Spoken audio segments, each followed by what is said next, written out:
Hello everyone, मैं पूजा स्वागत करती हूँ आपका आपके अपने YouTube channel the exam tutor में। फ्रेंड्स, जीके जीएस की सीरीज़ में हम कर रहे हैं आरआरबी एनटीपीसी के लिए बहुत ही इंपॉर्टेंट क्वेश्चन आंसर्स को, और इस सीरीज़ में ये हमारी 16th वीडियो है।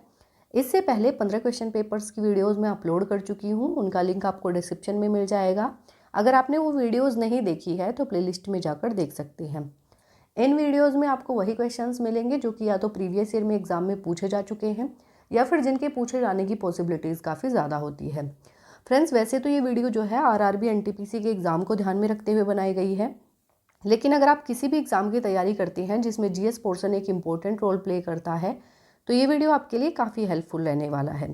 तो वीडियो में एंड तक ज़रूर बने रहिएगा। तो चलिए बिना देरी करते हुए बढ़ते हैं अपने क्वेश्चंस की ओर, जिसमें हमारा फर्स्ट क्वेश्चन है, हु फाउंडेड ट्विटर? ट्विटर की स्थापना किसने की? तो देखिए, 4 लोगों ने मिलकर जो है ट्विटर की स्थापना की थी। फर्स्ट है जैक डोर्सी। जैक डोर्सी इनका नाम था। नेक्स्ट है नोआ ग्लास। No glass. नेक्स्ट है बिज स्टोन। बिज स्टोन और इवान विलियम। इवान विलियम इन्होंने मिलकर जो है ट्विटर की स्थापना की थी। और कब की थी? तो 21 मार्च 2006 में जो है ट्विटर की स्थापना की गई थी। और कहाँ की गई थी? तो कैलिफोर्निया यूएसए में जो है इसकी स्थापना की गई थी। तो इसका आंसर हो जाएगा option D, Ivan Williams. Next question की तरफ बढ़ते हैं। नेक्स्ट क्वेश्चन है हमारा, which state in India has the highest forest cover? Bharat के किस राज्य में सर्वाधिक वन क्षेत्र है? तो देखिए फ्रेंड्स, भारत के मध्य प्रदेश में जो है सबसे अधिक वन पाए जाते हैं और इसे वन प्रदेश के नाम से भी जाना जाता है। याद रखिएगा, option B will be the right answer. Next देख लेते हैं। नेक्स्ट है, is a unit of length रफली the distance from earth to the sun? लंबाई की एक इकाई है जो लगभग पृथ्वी से सूर्य तक की दूरी है। पृथ्वी से सूर्य तक की दूरी को मापने के लिए किस इकाई का प्रयोग किया जाता है, ये पूछा है इस क्वेश्चन में। तो एस्ट्रोनॉमिकल यूनिट या फिर खगोलीय इकाई से कहा जाता है। खगोलीय इकाई का उपयोग किया जाता है पृथ्वी से सूर्य तक की दूरी नापने के लिए। और इसकी लगभग जो दूरी होती है वो कितनी होती है? 150 मिलियन किलोमीटर जो है इसकी दूरी होती है। Option B will be the right answer. Next देख लेते हैं। नेक्स्ट है, what is the name of their process where gas is directly converted to solids called? उस प्रक्रिया का नाम क्या है जिसमें गैस को सीधे ठोस में परिवर्तित किया जाता है? अब देखिए फ्रेंड्स, एक प्रोसेस होती है जिसमें गैस को, अब देखिए जैसे गैस है, गैस पहले लिक्विड में कन्वर्ट होगी, उसके बाद वो जो है सॉलिड में कन्वर्ट होती है।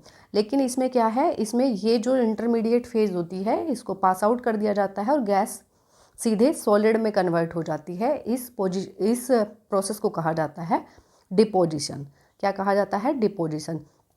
अब देखिए फ्रेंड्स, इसमें गैस से सीधा सॉलिड में कन्वर्ट हुआ है। अगर सॉलिड सीधा गैस में कन्वर्ट हो जाए तो उसे कहा जाता है सब्लिमेशन। क्या कहा जाता है? सब्लिमेशन या ऊर्ध्वपातन इसे कहा जाता है।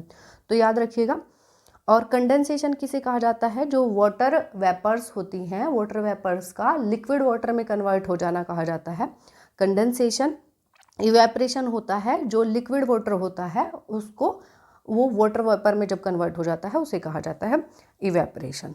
तो याद रखिएगा, इस क्वेश्चन का आंसर हो जाएगा हमारा ऑप्शन बी, डिपोजिशन। नेक्स्ट देख लेते हैं। नेक्स्ट है हमारा, विच vaccine is primarily used against tuberculosis? तपेदिक के विरुद्ध मुख्य रूप से कौन सा टीका प्रयोग किया जाता है? तो फ्रेंड्स देखिए, जो ट्यूबरकुलोसिस होता है इसके लिए उपयोग किया जाता है बीसीजी का टीका। फुल फॉर्म क्या होती है? तो बैसिलस कामेट ग्योरिन इसकी फुल फॉर्म होती है, क्योंकि एग्जाम में कई बार पूछा जाता है। बैसिलस कामेट ग्योरिन जो है बीसीजी की फुल फॉर्म होती है और ये ट्यूबरकुलोसिस के लिए जो है वैक्सीन उपयोग में लाई जाती है। डीपीटी क्या होता है? तो डिप्थीरिया, पर्ट्यूसिस पर्ट्यूसिस और टिटनस, इसके लिए जो है डीपीटी की वैक्सीन लगती है। एचआईवी जो है ये एक वायरस है जो एड्स कोज करता है, और वेरिसेला भी एक वायरस है जो कि चिकन पॉक्स को कोज करता है। तो याद रखिएगा, इसका आंसर हो जाएगा हमारा option A, B, C, G. Next देख लेते हैं। नेक्स्ट है हमारा, What does TCP stands for with respect to computer networks? Computer network के संदर्भ में TCP का क्या अर्थ है? तो TCP stands for transmission control protocol. Answer हो जाएगा transmission control protocol, option A. Next देख लेते हैं। नेक्स्ट है, on which river is the city Madurai situated? Madurai शहर किस नदी पर स्थित है? तो मदुरई जो शहर है ये किस स्टेट में है? तो ये है तमिलनाडु में। और ये किस नदी पर स्थित है? तो वैगई नदी, वैगई नदी के किनारे पर स्थित है मदुरई शहर। Option C will be the right answer. Next question है हमारा, what is the old name of Singapore? Singapore का पुराना नाम क्या है? तो देखिए फ्रेंड्स, सिंगापुर को पहले तेमासेक के नाम से जाना जाता था। किस नाम से? तेमासेक के नाम से जाना जाता था सिंगापुर को। और 12वीं-13वीं शताब्दी तक जो है इसका नाम तेमासेक ही था। 14वीं शताब्दी के अंत में जो है वहाँ पर एक साम्राज्य की स्थापना हुई, सिंगापुरा, सिंगापुरा साम्राज्य की स्थापना हुई। और इसके संस्थापक कौन थे? तो सांग नीला उतामा। इन्होंने जो है अपने साम्राज्य के नाम पर तेमासेक का नाम क्या कर दिया था? सिंगापुरा कर दिया था। तो याद रखिएगा, इसका सिंगापुर का नाम पहले क्या था? तो तेमासेक था, ऑप्शन ए। नेक्स्ट देख लेते हैं। नेक्स्ट है हमारा, what was the element used in traditional thermometers which is highly toxic in nature? पारंपरिक थर्मामीटर्स में किस तत्व का उपयोग किया जाता था जो प्रकृति में अत्यधिक विषैला होता था? अब देखिए फ्रेंड्स, थर्मामीटर्स में यूज़ किया जाता था मरकरी। मरकरी जो है ये टॉक्सिक इन नेचर होता है। तो याद रखिएगा, इसका आंसर हो जाएगा ऑप्शन बी, मरकरी। नेक्स्ट देख लेते हैं। नेक्स्ट है हमारा, ए spoon which looks bent is an example of which of the following? एक चम्मच जो मुड़ा हुआ दिखता है वह निम्नलिखित में से किसका उदाहरण है? तो देखिए फ्रेंड्स, ये जो एग्जाम्पल होता है ये है रिफ्रैक्शन का। आपने देखा भी होगा, आप एक बकेट लीजिए जो फुल ऑफ वाटर हो और उसमें आप कोई भी रोड डाल करके देखिएगा। अगर आप उसे बाहर से देखते हैं तो वो तो अंदर की तरफ थोड़ी मुड़ी हुई दिखती है। वो किसका एग्जाम्पल होता है? वो रिफ्रैक्शन या अपवर्तन का एग्जाम्पल होता है। Option B will be the right answer. Next देख लेते हैं। नेक्स्ट है हमारा, हु डिस्कवर्ड रेडियो एक्टिविटी? रेडियोधर्मिता की खोज किसने की थी? तो रेडियोधर्मिता की खोज की गई थी हेनरी बेकरल के द्वारा। आंसर हो जाएगा option C, Henry Becquerel. Next देख लेते हैं। नेक्स्ट है हमारा, who devised the policy of doctrine of lapse? हड़प के सिद्धांत की नीति किसके द्वारा तैयार की गई थी? तो देखिए फ्रेंड्स, जो डॉक्ट्रिन ऑफ लैब्स है ये लॉर्ड डलहौजी के द्वारा तैयार की गई थी। और कब से कब तक इसको लागू किया गया था? तो 1848 से 1856 के बीच इसको जो है लागू किया गया था। और ये नीति क्या थी? ये नीति थी कि कोई भी रियासत होती थी जिसका कोई उत्तराधिकारी नहीं होता था, उसे ईस्ट इंडिया कंपनी अपने कब्जे में ले लेती थी। और इसी तरीके से इसके एग्जाम्पल भी हैं। जैसे 1848 में जो है ईस्ट इंडिया कंपनी ने सतारा को अपने कब्जे में ले लिया था। 1854 में जो है झांसी और नागपुर को ईस्ट इंडिया कंपनी के द्वारा अपने कब्जे में ले लिया गया था। तो यही थी क्या? डॉक्ट्रिन ऑफ लैब्स या हड़प के सिद्धांत की नीति। किसके द्वारा तैयार की गई थी? तो लॉर्ड डलहौजी के द्वारा, ऑप्शन सी। नेक्स्ट देख लेते हैं। नेक्स्ट है, when was the battle of Chillianwala fort? Chillianwala का युद्ध कब लड़ा गया था? तो देखिए फ्रेंड्स, चिलियानवाला का युद्ध लड़ा गया था 1849 में। 1849 में जो है चिलियानवाला का युद्ध लड़ा गया था। किस किस के बीच हुआ था? तो ये ईस्ट इंडिया कंपनी और सिखों के बीच लड़ा गया था। पंजाब में स्थित है ये चिलियानवाला, ये एक जगह है और यहाँ पर ये युद्ध हुआ, इसीलिए इसको चिलियानवाला का युद्ध कहा जाता है। और ये युद्ध जो है द्वितीय आंग्ल सिख युद्ध का एक पार्ट था, चिलियानवाला का युद्ध। याद रखिएगा, किस किस के बीच? ईस्ट इंडिया कंपनी और सिखों के बीच जो है ये युद्ध लड़ा गया था। Option C will be the right answer. Next देख लेते हैं। नेक्स्ट है हमारा, which of the following is a temple built out of marbles by Vimal Shah? निम्नलिखित में से कौन सा विमल शाह द्वारा संगमरमर से निर्मित मंदिर है? तो देखिए दिलवाड़ा का जैन मंदिर जो है ये किसके द्वारा बनाया गया था? तो ये विमल शाह के द्वारा बनाया गया था। और कहाँ पर स्थित है? तो ये माउंट आबू में स्थित है। आंसर हो जाएगा हमारा option A, Dilwara temple. Next देख लेते हैं। नेक्स्ट है हमारा, who was the first Indian badminton player to win the men's singles title at the All England championship in 1980? 1980 में ऑल इंग्लैंड चैंपियनशिप में पुरुष एकल खिताब जीतने वाले पहले भारतीय बैडमिंटन खिलाड़ी कौन थे? तो ये थे प्रकाश पादुकोण।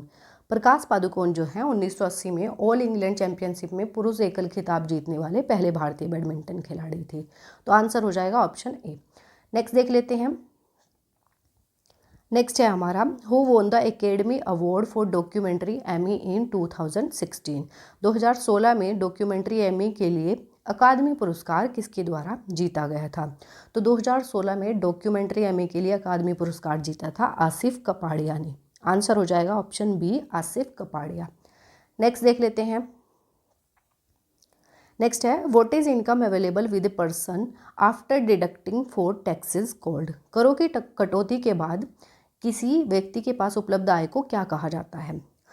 तो देखिए after the deduction of taxes income available is called disposable income. क्या कहा जाता है? डिस्पोजेबल इनकम इसको कहा जाता है जब उसमें से करों की कटौती कर ली जाती है। तो आंसर हो जाएगा हमारा ऑप्शन ए। नेक्स्ट देख लेते हैं। नेक्स्ट है, which series is India's first super computer developed in Pune? Pune में विकसित भारत का पहला सुपर कंप्यूटर कौन सी श्रृंखला का है? तो परम 8000। परम 8000 जो है ये सी डैक पुणे के द्वारा बनाया गया है। सी डैक की फुल फॉर्म क्या होती है? तो central for development of advanced computing. और इसको लॉन्च कब किया गया था? तो 1 जुलाई 1991 में जो है इसको लॉन्च किया गया था। तो याद रखिएगा पुणे में जो विकसित भारत का पहला सुपर कंप्यूटर था ये कौन सी श्रृंखला का था? तो ये था परम 8000 का, ऑप्शन बी। नेक्स्ट क्वेश्चन है हमारा, who propounded the homeopathic principles of like cures like? जैसा इलाज वैसा का होम्योपैथिक सिद्धांत किसके द्वारा प्रतिपादित किया गया था? तो देखिए फ्रेंड्स ये सिद्धांत प्रतिपादित किया गया था सैमुअल हैनीमैन के द्वारा। सैमुअल हैनीमैन के द्वारा जो है होम्योपैथिक सिद्धांत दिया गया था और इन्हीं के द्वारा जो है होम्योपैथिक की खोज भी की गई थी। तो याद रखिएगा इसका आंसर हो जाएगा ऑप्शन बी। नेक्स्ट देख लेते हैं। नेक्स्ट है हमारा, विच dynasty had it's capital eight Chittorgarh? किस राजवंश की राजधानी चित्तौड़गढ़ में थी? तो देखिए फ्रेंड्स मेवाड़ के राजपूत सिसोदियाओं की राजधानी जो है चित्तौड़गढ़ में थी। आंसर हो जाएगा ऑप्शन बी, सिसोदिया। नेक्स्ट देख लेते हैं। With which sports is the term free style connected with? Free style शब्द किस खेल से संबंधित है? तो देखिए फ्रेंड्स ये ऐसे क्वेश्चंस भी पूछे जाते हैं, कोई भी गेम दे करके पूछ लिया जाएगा या कोई भी वर्ड दे करके पूछ लिया जाएगा कि ये वर्ड किस गेम से रिलेटेड है। तो देखिए फ्री स्टाइल शब्द जो है ये स्विमिंग से रिलेटेड है। अब स्विमिंग की कुछ और भी टर्म्स हैं जो कि एग्जाम में पूछी जाती है। तो देखिए एक है ब्रेस्ट स्ट्रोक। ब्रेस्ट स्ट्रोक जो है ये भी स्विमिंग से रिलेटेड है। बैक स्ट्रोक जो है ये भी स्विमिंग से रिलेटेड है। क्रॉल जो है ये भी किससे रिलेटेड है? स्विमिंग से। और एक है बटरफ्लाई भी किससे रिलेटेड है? ये भी स्विमिंग से रिलेटेड है। और फ्री स्टाइल आंसर हो जाएगा हमारा ऑप्शन डी, स्विमिंग। नेक्स्ट देख लेते हैं। नेक्स्ट है, who is considered the greatest of the early Chola Kings? प्रारंभिक चोल राजाओं में सबसे महान किसे माना जाता है? तो जो चोल राजा थे उनमें सबसे महान माना जाता है करिकाला को। किसको? करिकाला को जो है सबसे महान माना जाता है, ऑप्शन सी। नेक्स्ट देख लेते हैं। नेक्स्ट है हमारा, the BRICS development bank is now called as? BRICS विकास बैंक को अब किस नाम से जाना जाता है? तो देखिए फ्रेंड्स जो ब्रिक्स डेवलपमेंट बैंक है ये एक मल्टीलेटरल डेवलपमेंट बैंक है जिसे ब्रिक्स स्टेट ने एस्टैब्लिश किया था। ब्रिक्स स्टेट कौन कौन से हैं? तो ब्राज़ील, रसिया, इंडिया, चाइना और साउथ अफ्रीका। साउथ अफ्रीका इन्होंने मिलकर जो है इसको स्टैब्लिश किया था। और इसकी स्थापना कब हुई थी? तो 15 जुलाई 2015 में जो है इसकी स्थापना की गई थी। हेडक्वार्टर कहाँ पे है? तो हेडक्वार्टर है चाइना के संघाई में। कहाँ पर है? चाइना के संघाई में जो है इसका हेडक्वार्टर है। और इसको अब किस नाम से जाना जाता है? ब्रिक्स डेवलपमेंट बैंक को तो इसको जाना जाता है एनडीपी या न्यू डेवलपमेंट बैंक के नाम से इसको जाना जाता है। Option C will be the right answer. Next देख लेते हैं। नेक्स्ट है हमारा which among the following is not a qualification to become a vice president of India. Bharat का उपराष्ट्रपति बनने के लिए निम्नलिखित में से कौन सी योग्यता ज़रूरी नहीं है? तो सिटीजन ऑफ इंडिया होना ज़रूरी है, अबाउट 35 ईयर्स होनी चाहिए एज, ये भी ज़रूरी है।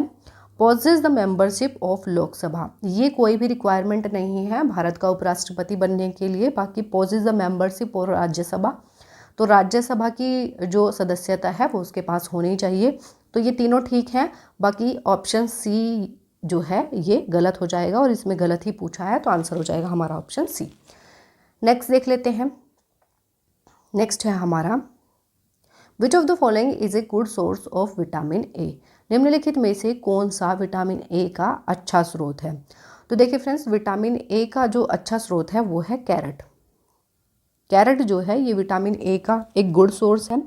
बाकी और विटामिन ए किस किस में पाया जाता है? तो स्वीट पोटैटोज में जो है विटामिन ए पाया जाता है, डार्क लीफी जो ग्रीन्स होती हैं उनमें पाया जाता है, एग्स में पाया जाता है, टमाटोज में पाया जाता है, और जो फोर्टिफाइड मिल्क होता है उसमें भी जो है विटामिन ए अच्छी मात्रा में पाया जाता है। तो इस क्वेश्चन का आंसर हो जाएगा हमारा option B, carat. So friends, ये हमारे 25 क्वेश्चंस यहीं कंप्लीट होते हैं। आई होप ये वीडियो आपको पसंद आई होगी और ये वीडियो आपको अच्छी लगती है, हेल्पफुल लगती है तो वीडियो को लाइक और चैनल को सब्सक्राइब जरूर कर दीजिएगा। मिलेंगे नेक्स्ट वीडियो में नए क्वेश्चंस के साथ। तब तक के लिए wish you all the best, take care and thank you.